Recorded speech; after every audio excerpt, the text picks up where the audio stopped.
The Federal Reserve raised interest rates by half a percentage point today. That's the largest rate hike in 22 years.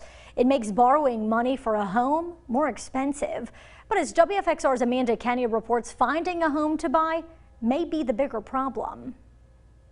The chicken and egg scenario is very much a part of the real estate moment right now. It's an interesting time in the housing market. This whole idea of I'm happy to sell my house as long as I know what I can buy. Real estate agent Thomas Feller says locally it's tight. Right now, there are about 450 homes on the market, like in our local MLS. That's only about 15 days of inventory of homes in the Roanoke Valley. As of March, the Virginia median home sales price is nearly 12% higher than last year. But will rising interest rates lower home prices? The interest rate environment that is rising will add some sobriety to the pricing position of some houses, but it doesn't mean that they won't sell for the prices that have been offered and continuing to increase because we have an inventory shortage. If you're now looking for a place in the New River Valley, for instance, where you can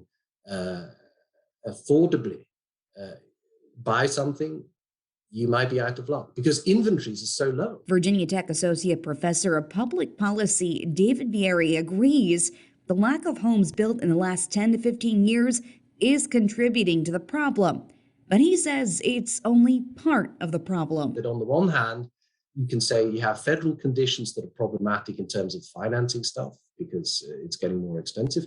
But at the local level, the problem is land use, excessive restriction in land use controls. So what do you do if you're trying to buy a home right now? Don't get too caught up in the details. Like focus on your personal financial goals, your home ownership goals. It's not about keeping up with the Joneses anymore.